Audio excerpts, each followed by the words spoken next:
Hello, everybody, and I'd like to welcome you all today to the Council Executive meeting. First item, as well as doing that welcome, is just to receive any apologies. Just want to mention that Councillor Widdowson, unfortunately, a train was cancelled, so she's running about 10 minutes late for this meeting, but will join us. And we have received apologies from Councillors Cuthbertson and Runciman, and everybody else that is expected is here. So welcome to you all. Item 1 is declarations of interest.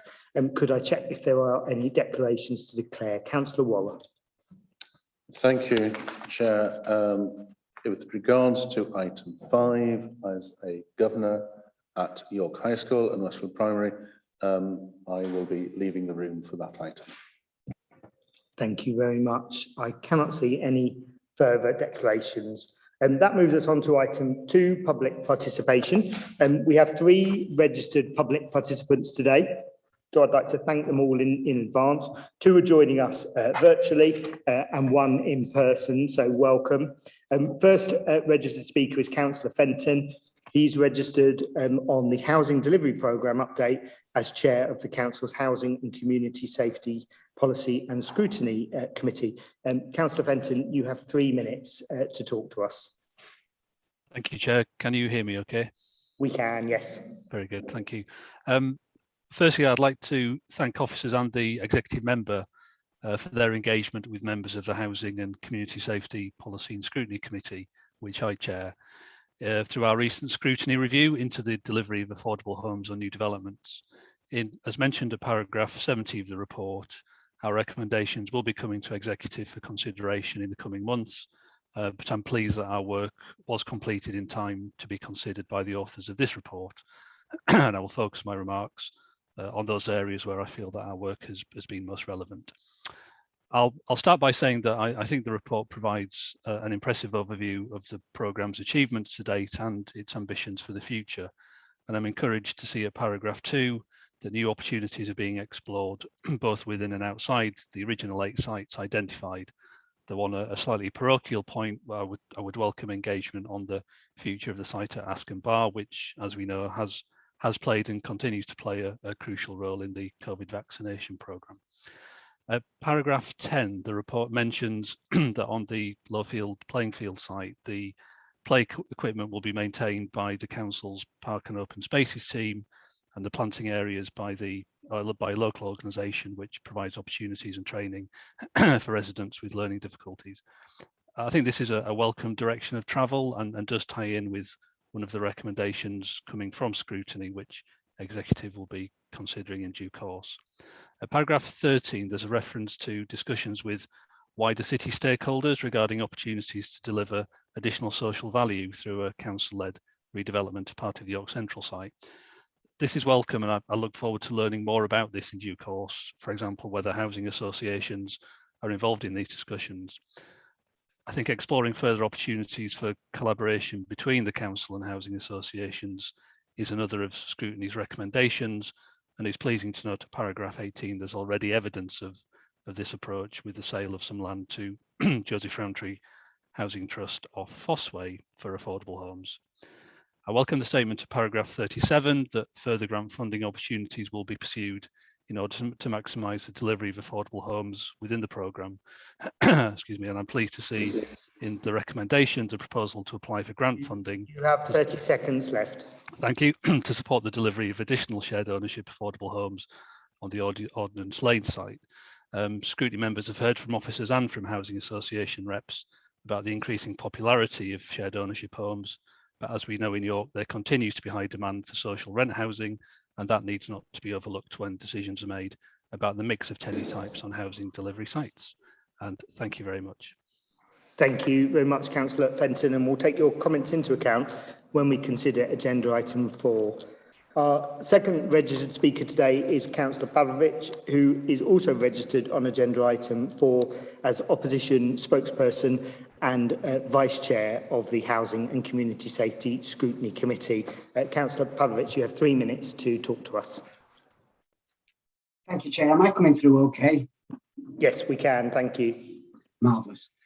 Yes, thank you, Chair. And I'd like to thank the officers who've prepared a very comprehensive report. I'd also like to acknowledge the work of officers, and especially Councillor Fenton, who has been so open to considering different approaches to the way that the housing delivery programme can develop, which he and I undertook as part of the Housing Scrutiny Task Review team. As you have heard, the recommendations of the task review will be coming before you in December, and Councillor Fenton has already alluded to some of them, in particular those which are already being considered, albeit in a far too modest way, namely the partnership with the Joseph Rowntree Housing Trust to sell land for wholly affordable housing. Housing associations can be a significant contributor to addressing our housing crisis in York, particularly in partnership with the council. Because, Chair, that crisis of affordability is what any council house building programme should have at its heart. The needs of the population of York who cannot and may never be able to afford the vast majority of houses you are building. You may be aware that Cornwall Council, which has similar issues to York in respect of affordability, has declared a housing crisis and is consulting residents on a housing crisis plan. Perhaps if you acknowledge the severity and depth of York's crisis and ask the people through one of your many consultations whether they agree with 60% of the homes you're developing being sold off at full market price, then you might start to listen, as you're currently turning a deaf ear to my constantly making the same points. Because, Chair, selling off 60% of the homes being developed at full market value will not put a dent in the desperate need for genuine affordable housing in this city. I welcome the comments in the report which recognise this and is seeking ways to find additional grant funding to increase the percentage of social housing. But without a commitment from yourselves that this is the #1 priority for you, it will only ever be tinkering at the edges. And who is going to be able to afford these market rate homes? Shop workers, teachers, carers, nurses, young people trying to start a family. Not a chance. And it's these people who are leaving the city in droves. And even if they're able to continue to work in York, their commute in and out... 30 seconds left. Thank you, Chair. Their commute in and out is adding to congestion and poor air quality, poorer mental health and lower job satisfaction. That is why affordable housing is so crucial to health, to climate change and to the local economy. It's not too late for you to change track. Choose people over profit. Choose to do the right thing. Thank you, Chair. Thank you very much for your comments that we'll take into account when we consider the agenda item later today. Our third public speaker today is Christopher Ranger, who's here in person, so welcome to the meeting, who's also registered regards the housing delivery programme and update, asking the executive to retain the former military hospital houses on Ordnance Lane. And you have 3 minutes once you've pressed your button to talk to us. Right. Thank you for having me today. I'm speaking to you today on behalf of Fishergate, Fulford and Heslington Local History Society, and we hope to persuade you that all the houses in Ordnance Lane should be retained. Some of you may not be aware of what they look like, and if with your permission, I'd just like to hand out copies so you can see. These houses were built in the first half of the 20th century for staff at the military hospital, and today they form a group which is essentially a non-designated heritage asset. The current design of the scheme only retains the multi-accommodation block, but all the other houses also have community and environmental value that would significantly enhance the scheme. This project has splendid aspirations on energy efficiency, but it does not make environmental sense to demolish these houses, especially as they are so similar to others in the city, which the council is modernising and making more energy efficient. One house is a delightful arts and crafts design, which photographs show may have been used as a social centre for local military personnel, and its loss would be particularly unfortunate. The houses present an undistinguished appearance from Ordnance Lane because they are designed to face south. So if you've driven into Ordnance Lane, you see them, they look fairly undistinguished, but they are actually designed to face south. And if they're retained and integrated into the new design, They'll face onto a new proposed pedestrian access from Fulford Road, which will run along on the south side. The decision you'll make today will authorise the project team to present a planning application on the scheme. My local history society is asking you to instruct that project team to revise the plans so that all these houses are retained. Thank you. Thank you very much for coming to talk to us and for your comments, and we'll consider that and the information you've circulated when we come to agenda item 4. Thank you. Thanking all of our public participants for joining us, and that is appreciated. I'll also note as well, Councillor Widdowson, you did well in a couple of minutes to get from the train station, but has now joined us. We'll move on to agenda item 3, which is the forward plan, and this is on pages 3 to 6 in the agenda in front of you, and I will just look to colleagues to see if we're all happy to accept the forward plan. So I can see that the consensus is to accept the forward plan. Thank you very much. That takes us to agenda item 4, the housing delivery programme update. So it starts at page 7 and runs to page 56 in the packs that have been published, and I'll hand straight over to Tracy to introduce the report to us. Thank you. Thank you very much. Strange to be back in this seat after 18 months, but I'm going to present to you the contents of the report. The author of the report, Michael Jones, is unable to be with us today. He's subjected to one of the various non-COVID lurgies that are doing the rounds at the moment. So forgive me if I'm not able to deal with any of the really detailed questions on this, but I will do my best. So the housing delivery programme aims to deliver over 600 low or zero carbon new homes in York, which are based on the principle of building healthy, sustainable neighbourhoods with high standards of housing for the 21st century. The programme will deliver at a minimum of 40% of affordable housing, which is double what we would require of private developers, with an aspiration to increase that where possible on a site-by-site basis. This is based on an HRA investment budget of 157 million, funded both from HR investment of 44.5 million and 112 million of market and shared ownership equity sales. So the package of funding is to be able to deliver at this scale is developed using the market and shared ownership equity funding to achieve that target. As two of the speakers have referred, we are using significant amounts of grant funding, and we've been very successful over the last period of being able to attract grant funding of over 7.5 million in the last few months. So this report outlines the progress on the delivery of that programme since we last brought the update report to you in October 2020, and includes progress on the construction and the sales of homes at Lowfield Green, where we are seeing large numbers of people now starting to move onto the site. Some really kind of heartwarming stories of people who have relocated as a community from the surrounding area, downsized their houses and are moving in onto the same block as each other. Specialising in, we've focused our sales activity for a number of those on key workers, particularly around the shared ownership housing. And this is providing housing for that kind of intermediate level where people maybe would not qualify to be on the housing waiting list, but are still finding a home in York a financial struggle.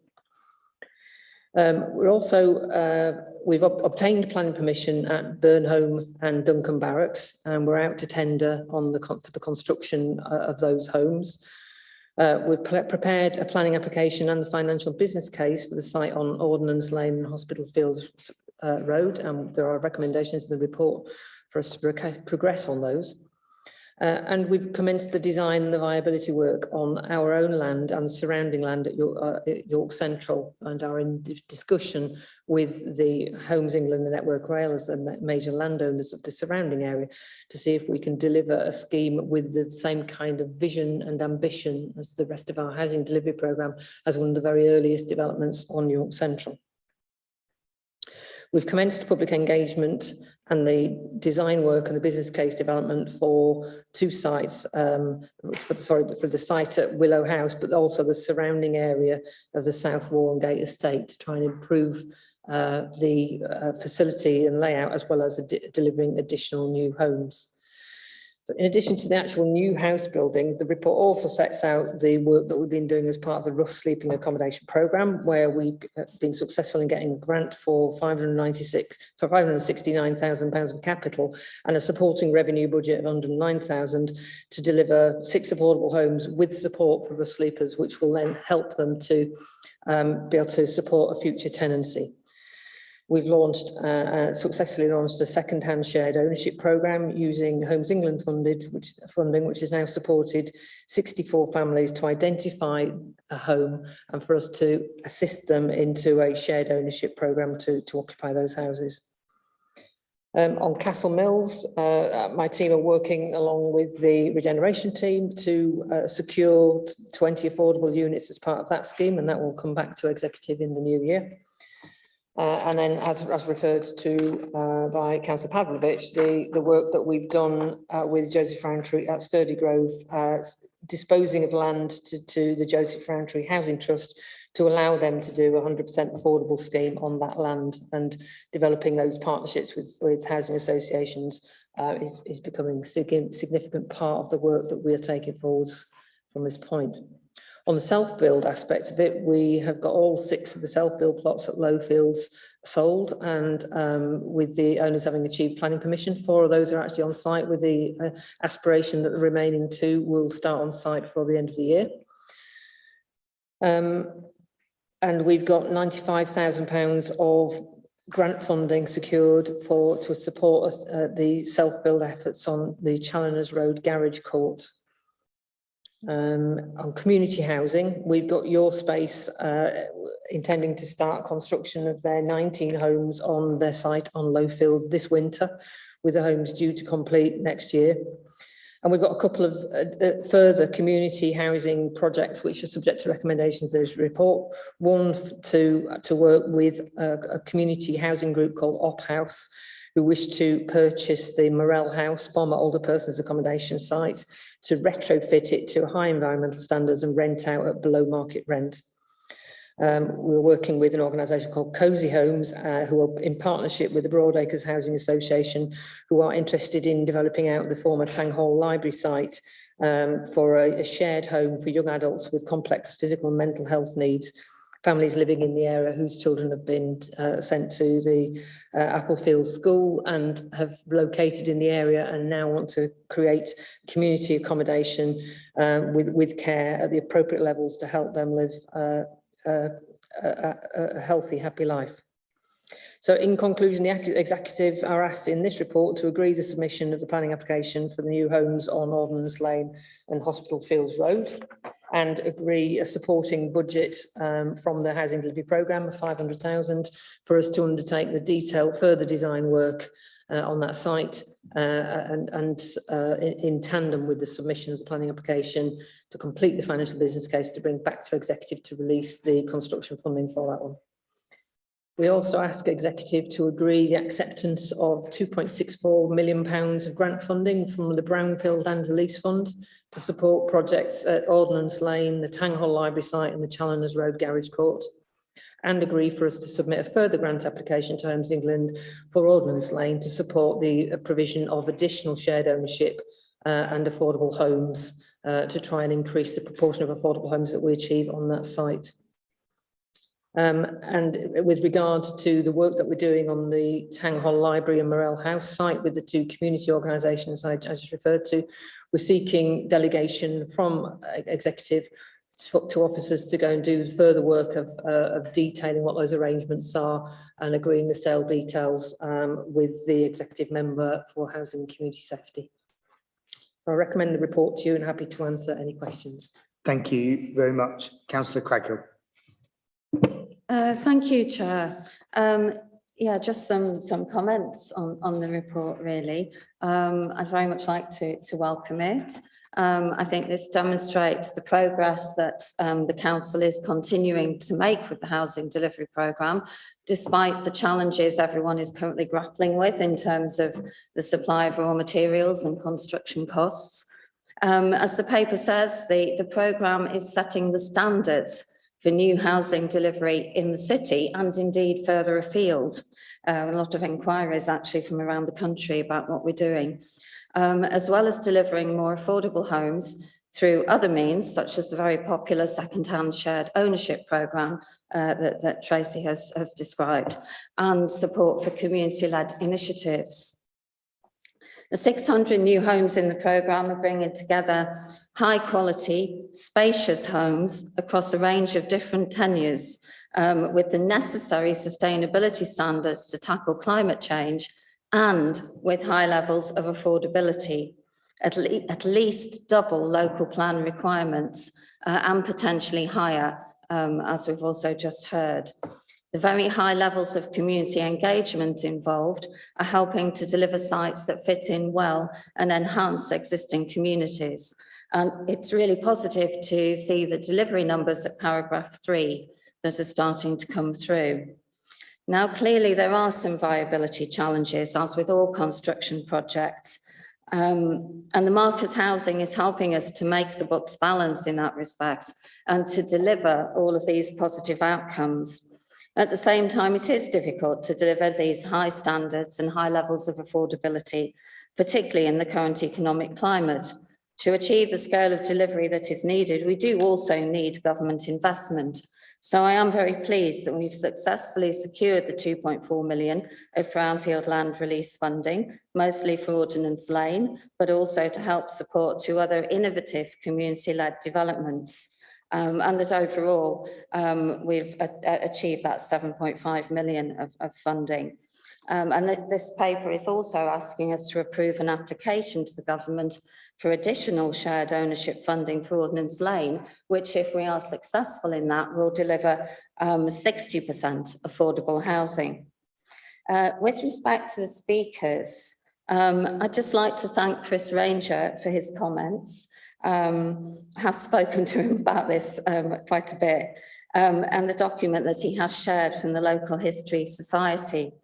I do appreciate his concerns, and I hope he will understand the viability challenges of developing this site.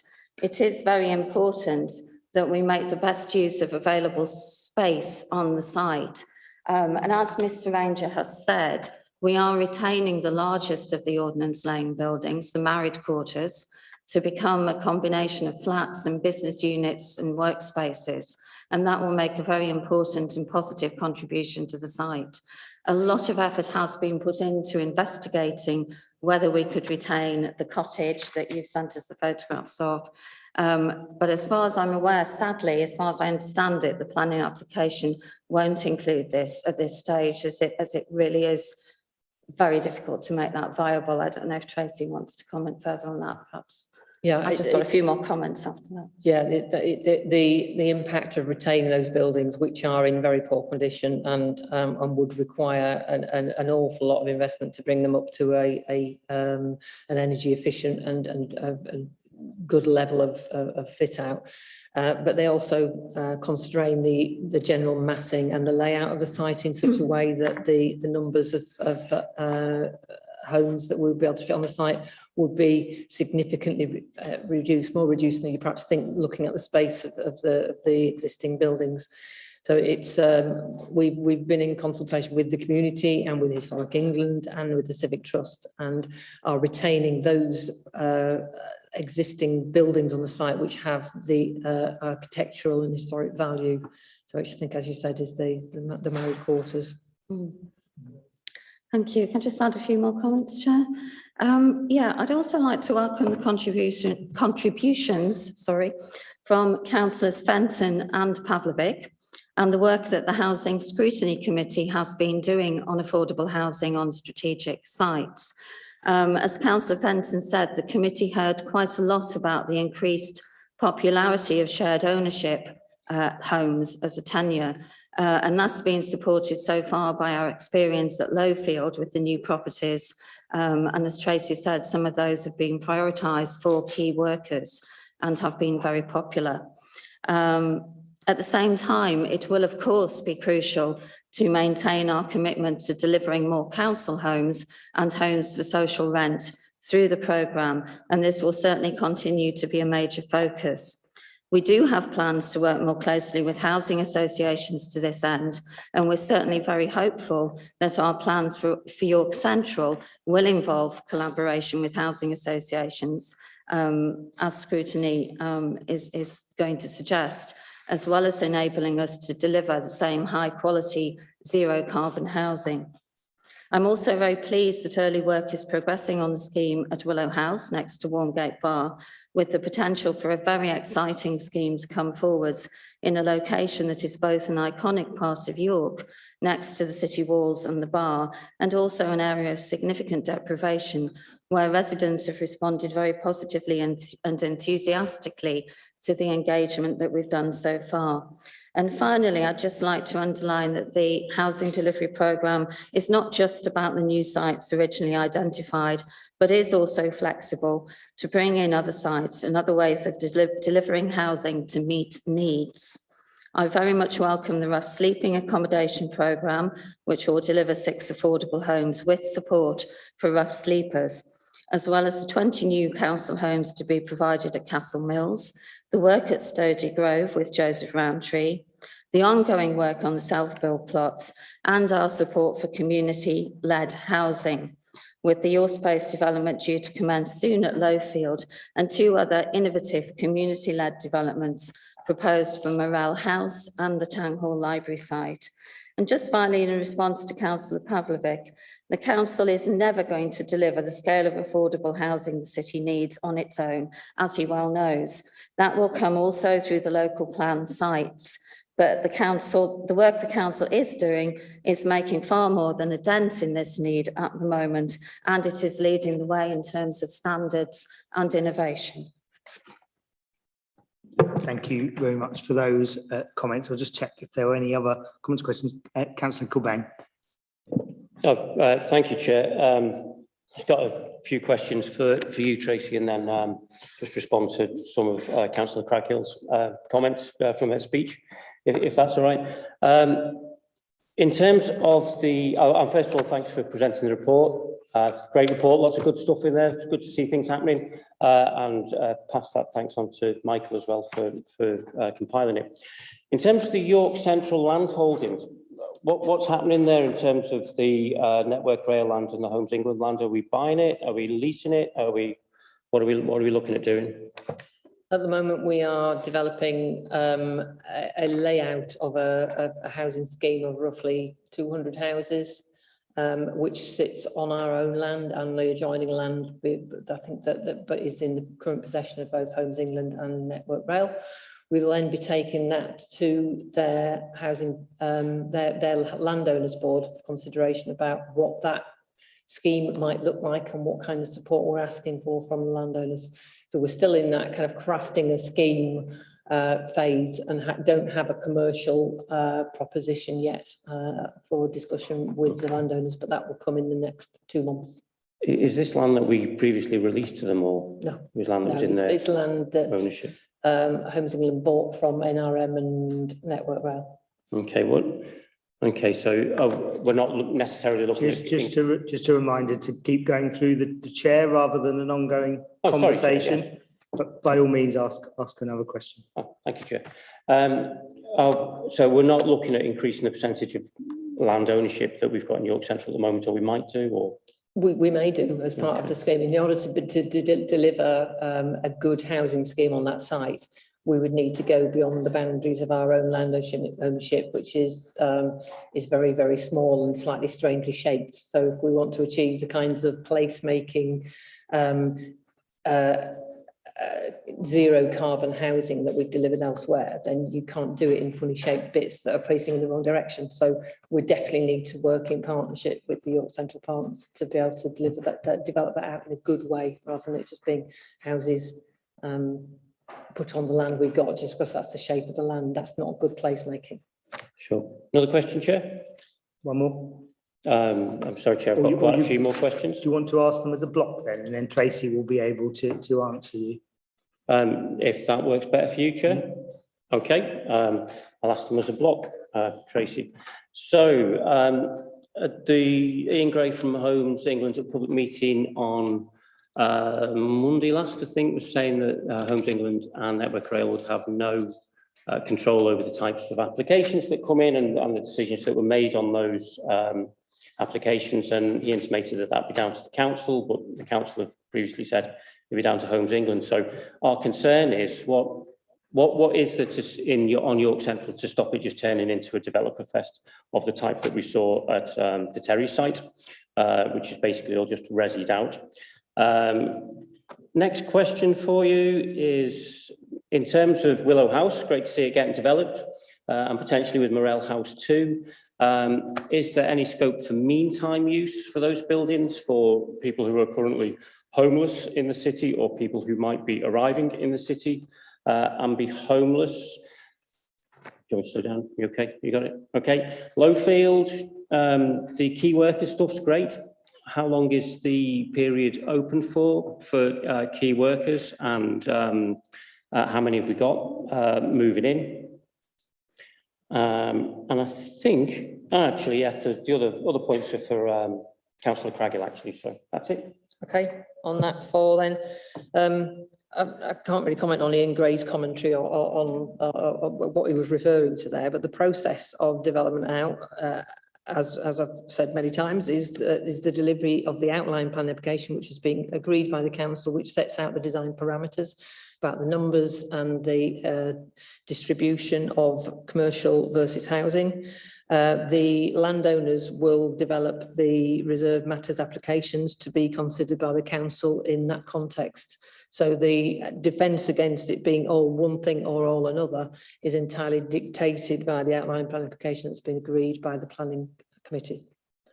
On Willow House, we have looked at the potential for meantime use for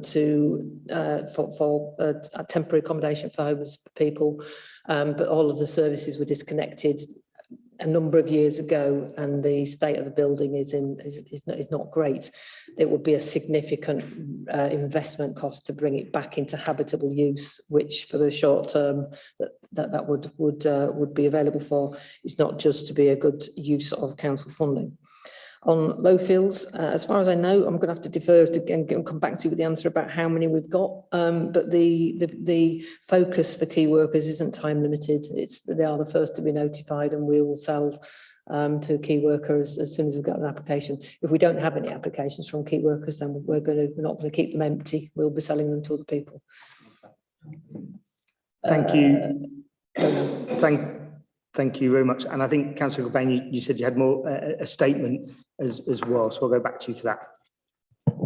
Well, it was really just responding to Councillor Craghill's comments, and also a question for Councillor Craggill in terms of Haxby Hall that's mentioned in the report. And again, Chair, I do it all in a block and then, right, okay.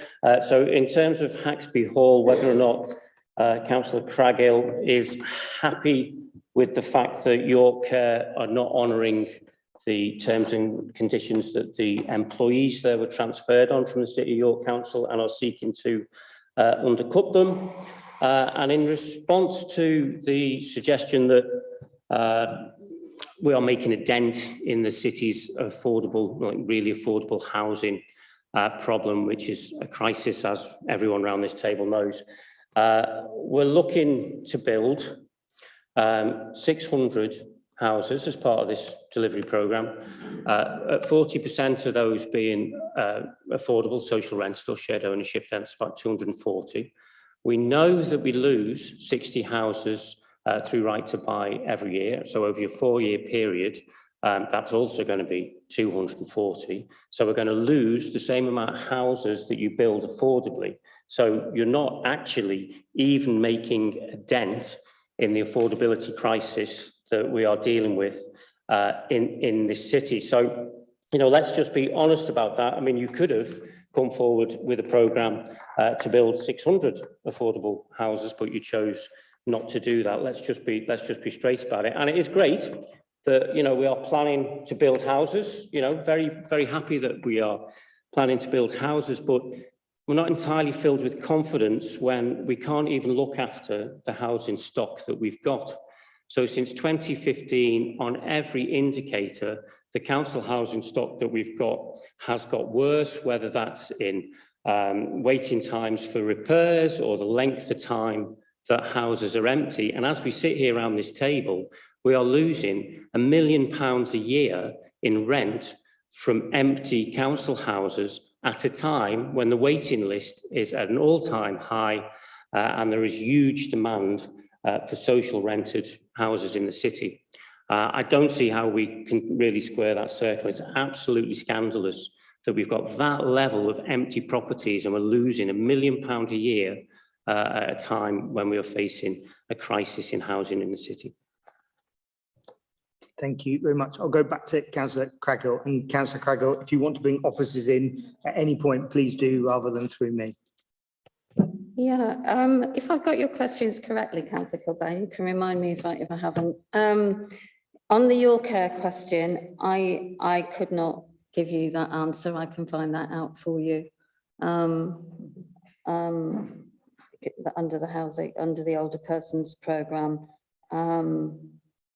I wouldn't want to give you an answer that was inaccurate unless Tracy can help with that.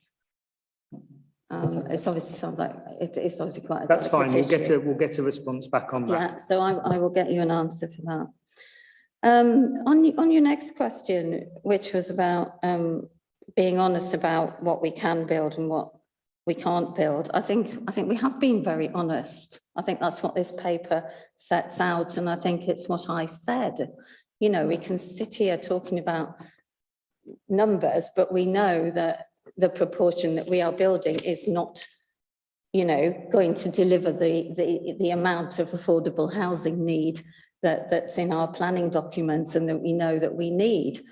But we are making more of a dent in that situation by setting very high standards and leading the way about how we can deliver sites that both address affordability and address climate change and address extremely good quality places for our residents to live on.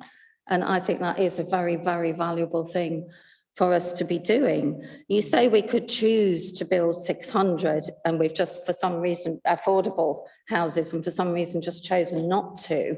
Well, you know, I'd like to hear from you how you would pay for that, you know, because clearly there has to be a way to pay for it.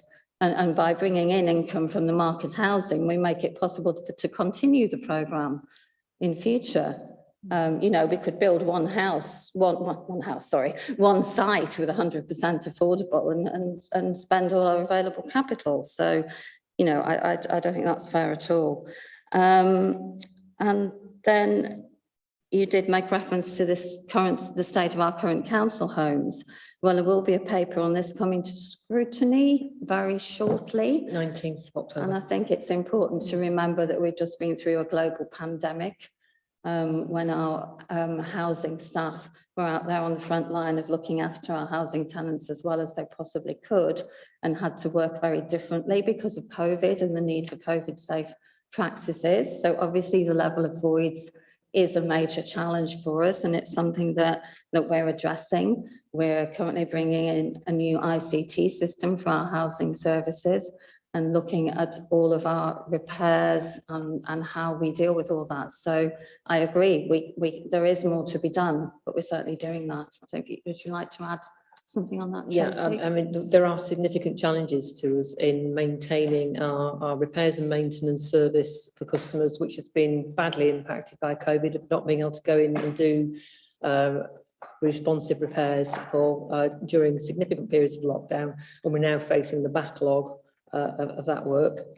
The process of bringing houses that have been vacated back into active use when they have repairs and maintenance issues as well has been difficult.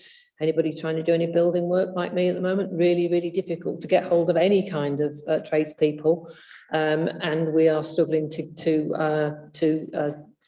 get additional resources in either for our reactive repairs or for our voids.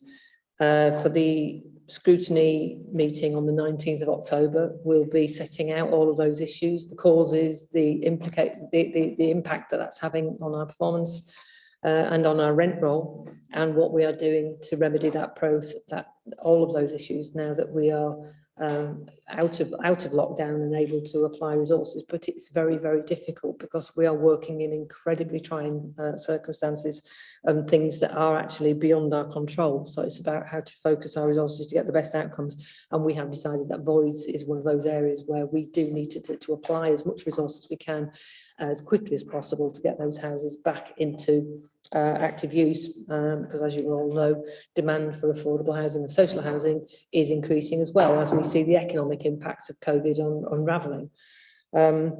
So I'd hope it wasn't scandalous that what we're doing, we are doing our absolute best in very difficult circumstances. In terms of the condition of our housing stock, I think that, there's also a scrutiny paper looking at the decent home standards, what that means, what that doesn't mean, and how the fact that we are now collecting greater levels of more accurate data about the condition of our houses means that some of those indicators which look like we're getting worse are actually just recording what we are like much better.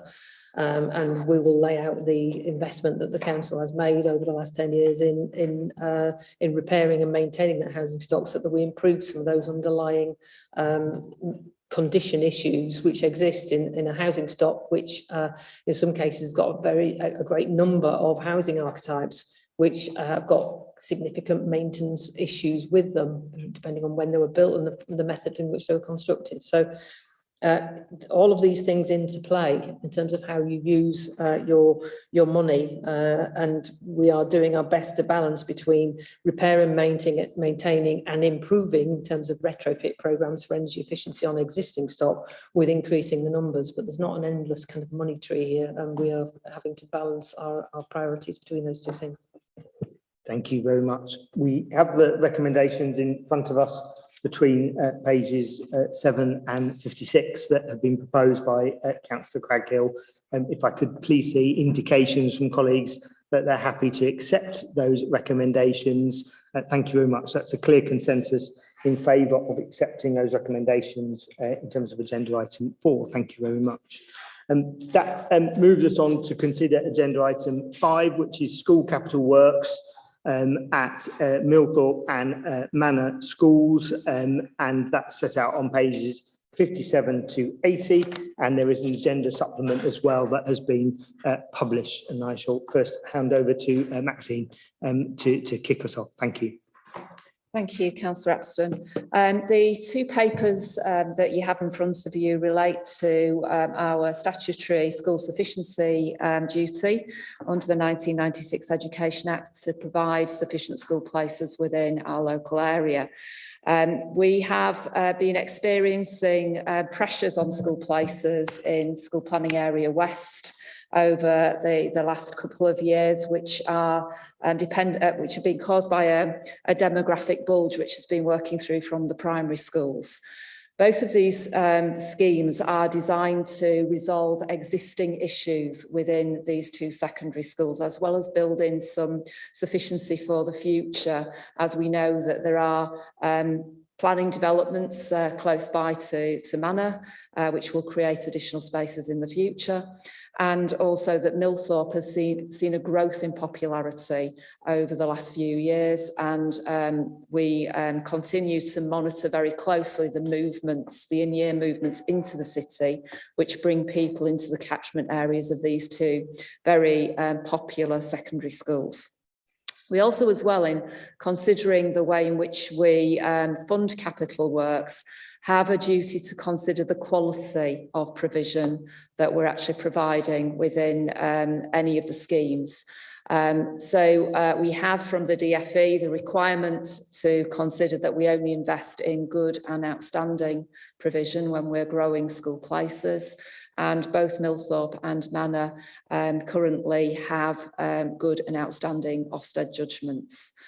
So again, this is a reason why we feel that we should enter into an agreement around funding capital works with the two multi-academy trusts of South Bank and Hope Centenary. Again, as part of our school place planning strategy, we've looked to ensure that we are providing places with our existing providers because we've got an existing provision, which is proving to provide quality of education for our local pupils, and also provides sufficient choice for parents in the local area. In both these cases, as I've said, we're dealing with existing space pressures, as well as future-proofing these buildings for any increase over time. At the moment, both buildings are working at capacity. And in order to create the additional space that's required, we're proposing to add both additional classroom space in both schools, as well as additional circulation space and catering space, which will make both schools easier to run and more comfortable for the young people that actually go to these two schools. Both schemes have been fully discussed and scoped with both multi-academy trusts. Both are supportive of working with the City Council on our sufficiency duty. And so we're asking the Executive's permission to enter into a grant-funded agreement to use basic need funding to address our need for additional school places within School Planning Area West through the support of these two schemes to create additional classroom and circulation space at Millthorpe and Manor. Thank you very much. I should welcome to me as well. Probably to your first executive meeting, so very welcome.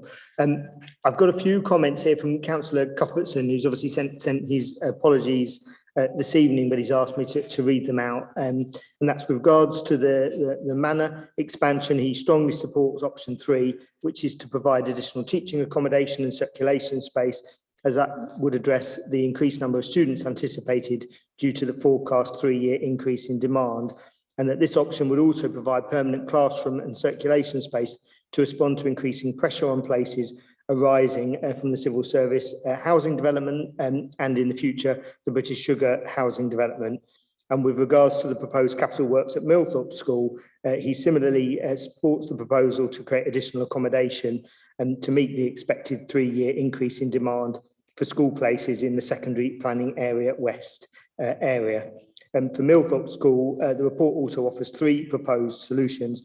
And again, he would strongly support the Executive's approval of option 3 to provide additional teaching accommodation and circulation space. And so if we could note those comments, and I'll open it to any other colleagues if they have any comments or questions. Councillor Kilbane. Well, thank you, Chair. Just the one question. Obviously welcome investment in our schools, of course. I'm just curious though as to why we haven't looked at utilising York High, because as far as I can see from the latest figures, we've got 254 spare places at York High. So why aren't we encouraging kids to go there? Thank you for that question, Councillor Kilbane. Obviously, when we're actually working on school place planning, we also are working with parental preference.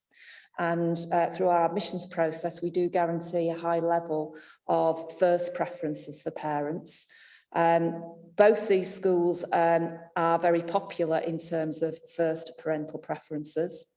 The other thing that I did mention as well was that currently York High School has not got a good Ofsted judgment.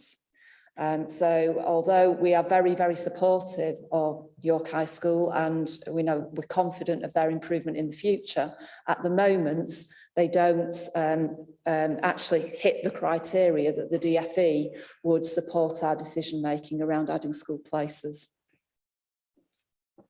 Thank you very much. So we have the recommendations in front of us, and again with Councillor Cuthbertson's recommendation, could I please see those in favour of accepting those recommendations, either a nod or a symbol? So thank you very much. That's clear consensus in favour of accepting those recommendations. Thank you very much. This then takes us on to agenda item 6, which is the Highways Infrastructure Asset Management Plan. Starts on page 81 and runs through to page 156, and we have Neil and Bill with us, so welcome, and I'm handing over to Neil first. Thank you, Chair. Just like to point out an amendment to the report. this isn't any hubris from me, it is an error from one of my officers. So recommendations is that the executive is requested to approve the highways management framework, not myself. So yeah, so if you're overstepping them out there in paper. One of the biggest assets the council is responsible for is over £1.2 billion worth of highway infrastructure across the city, and a part of our obligations as a highways authority is to ensure we maintain that network, and Bill will talk about the funding available to do so. But in that regard, it is really important that the highway using public understand how we are going to maintain that network and our priorities when it comes to maintaining that significant asset across the city. So I'll hand over to Bill to talk through the detail of the proposals in this report in respect to that conveying of clarity of maintenance programmes. Thank you, Neil. Yeah, so the Highway Infrastructure Asset Management Plan is recognised as being the most cost-effective means of managing a highways network. Central government has now been encouraging this approach for some time, and it links this approach to an element of funding that we receive. So the main aim is to move away from a reactive maintenance, so not doing the worst first, to a fully asset management led approach for all of the highway services, including street lighting, roads, footways and drainage, etc.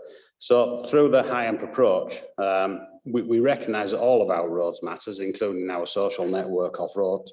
But what we're looking at is highway infrastructure asset management involves a highway maintenance approach that treats part of the highway at the most appropriate time. This will often mean that the roads are treated with a less expensive preventative treatment, which is probably about a tenth of the cost of repairing them once they get to the end of their life cycle. So there will be some roads that will always remain in a poor condition, but what we will be doing is making sure that those roads remain safe, because we've got to try and maintain and look after the majority of our network, which is the most important parts of it. The high-amp approach will ensure that our services engage regularly with communities to understand some of the local priorities and the concerns regarding the networks. And even ensuring this is the most effective form of highway maintenance by introducing the high-amp, there is currently not enough money provided by central government to carry out everything that's required. Therefore, there will be difficult decisions that we will need to take. The service will have to prioritise those routes that are connecting communities and business areas at the expense of some of the roads that only serve limited properties. The approach will allow us to improve the information that's still available, and we'll be able to put that onto our webpage, including detailed programmes, information about longer term projects, information from customer surveys, and information on the performance of York's highway.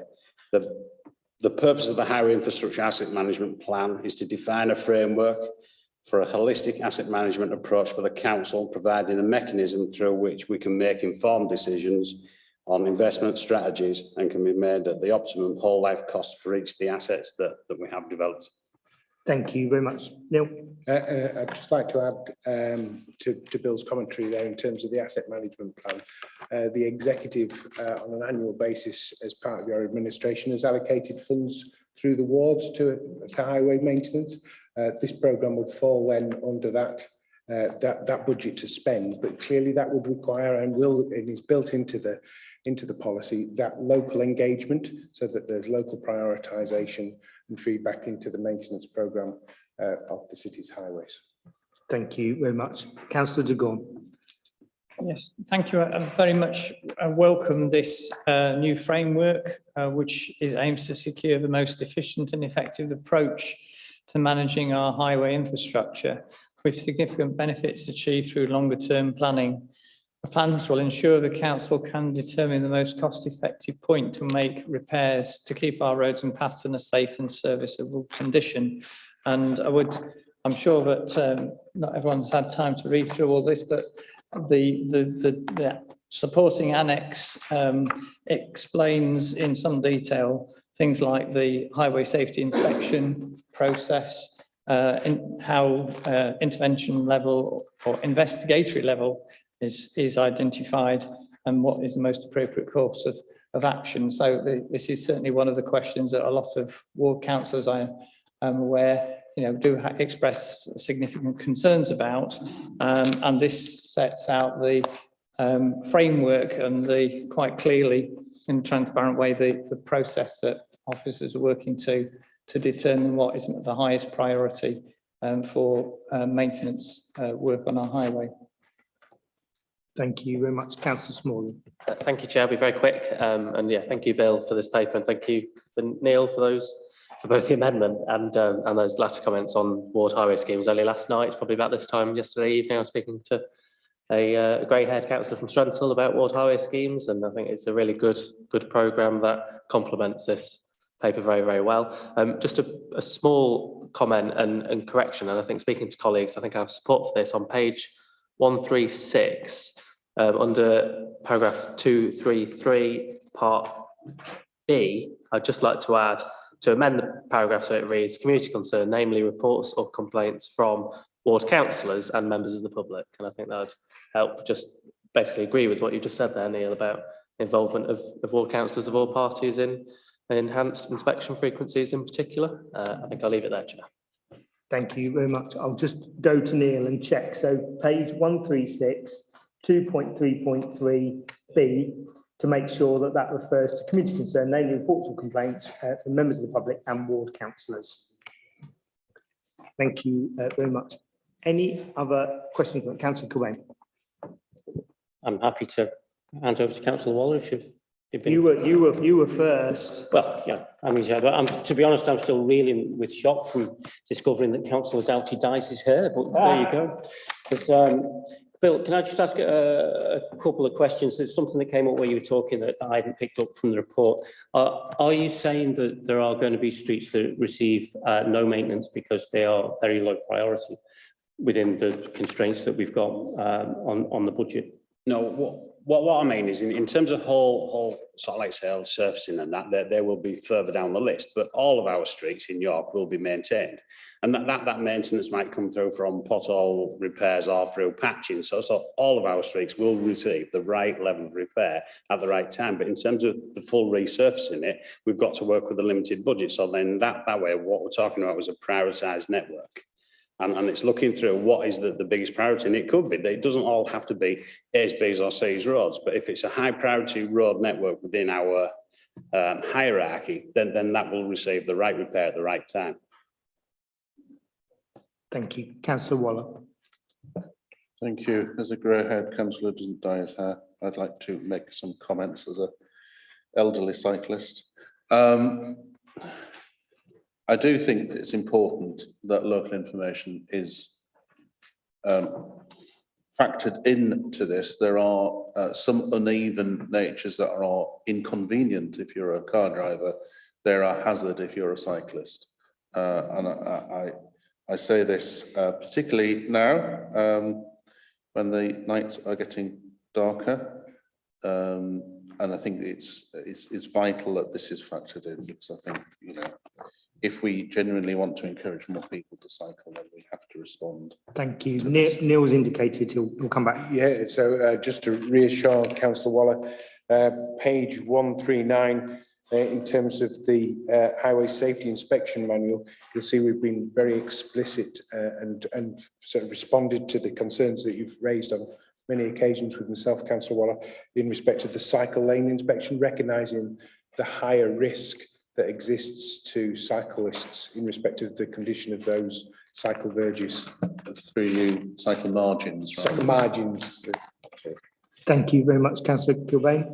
No, thank you, Chair. Good to see moving to proactive maintenance of the highway infrastructure. Would that include gullies as well? Because I know there are problems across the city with gullies blocking up, and you know, if you try and get into the chippy on Bishy Road on a Friday night, if it's been raining, you better have your wellies on because of the way it backs up. So are we looking to proactively clean out gullies now as opposed to just reacting to reports? Yeah, I mean, it's one thing at a time, but what I'd say is that the HIAM document is a vision document, so it's a strategy about how we're going to maintain it. Underneath that sits all then the governing policies about how we'll do individual elements of the assets within that. So I've currently got a team revising again or reviewing through all of our gully assets. So we've got 43,500 gullies in York, and we're looking at what our life cycle is on them again in terms of our priority network. So as we link through our hierarchy of our road network and we're looking at our priorities, Again, it's our maintenance or our gully maintenance schedule that we put in place for maintaining them levels. And so if we look at the priority route network, is that's where we start. We lay over our gullies onto that. We look at our maintenance, our frequencies of what we're going to go through, and then we'll look at how we get through to the whole 43,500 gullies over the course of time. So there will be a revised policy that sits underneath the HIAMP regarding our gully maintenance. Thank you. Neil? Just to reassure Councillor Gilbane, we haven't just been reacting to date. We do have an existing framework where we are maintaining the gullies around the city, and we have worked with our flood officers to ensure that those gullies that are at highest risk of flooding, so they're actually being maintained on a greater frequency, recognising the risk in terms of the network. Yeah, so what I'd add to that as well is that we're currently running with 2 tankers within our service. One of those tankers are on regular cleans, the others are on proving. So where we've got our flood engineers working around, so they're working across all of the gullies, identifying all the ones that don't run, but then sending the service into them. So we're working through our non-running, along with where we're putting additional maintenance into where we know them to be a high priority surface water flooding, or what we call a slow flow. So we're looking at all of those as well, and we're maintaining them as we go through. But that'll all come into the policy that we're writing now. Thank you very much. Do you want to ask them as blocks rather than a sort of conversation if you have more than one more? I'd love to, Chair, but it just occurred to me when the answer was coming through. So it's a reactive question. No, I mean, and it's good to hear that, because obviously block gullies can lead to flash flooding. This is the final question for me, Chair, and it's a question probably for Councillor de Gorme. Isn't the reality of the situation, given the amount of funding that we get for the road network, is actually inadequate to maintain the road network that we've got, the amount of funding we get from central government? Isn't the reality of the situation that really we're just managing the slow decline of the network? I wouldn't say that, but certainly, I don't know if Neil wants to give a bit more of a historical perspective on it. I think we probably agree on as Bill said at the start, about the lack of funding for local authorities generally, and how the one-off pots and the occasional pothole fund that the government throw at the issue doesn't help in the long term. But Neil? Yeah, well, I think the executive clearly agreed, and as did full council. You approved significant additional expenditure of locally tax-raised funding to your highway network, because clearly the view of council and of the executive there is that the funding from central government isn't sufficient. So that additionality is being made and reflected by all councillors across the council. Just to add to that, I think we all recognise the impact of climate change, in terms of the intensity of rainfall, the increased frequency of flash flooding. Those sorts of weather extremes will inevitably have a long-term impact on our ability to keep on top of highway maintenance, even just from the point of view of our frequency of flooding, with our highways teams having to prioritise that over certainly the last couple of winters we've had been faced with a choice between whether we fill in the potholes or maintain the flood defences at the same point in time, which is not something we've had historically been a concern. So it is a concern that we should need additional funding. I'm sure most authorities are in a similar position. Thank you. We've got 2 little tweaks. So obviously in the covering report, it's the executive that is requested to agree, and then the amendment suggested by Councillor Smalley just to add reference toward councillors in the annex. So with those 2 considerations, the recommendations on page 81, can I please see from colleagues if they're happy to accept those amended recommendations? So that's a clear consensus in favour of accepting those. Thank you very much. Thank you, Neil and Bill. That then takes us to agenda item 7, urgent business. I'll check with Fiona, but as far as I'm aware, there is no urgent business. So just to thank you all for coming to the executive and those watching at home. Thanks. Bye-bye.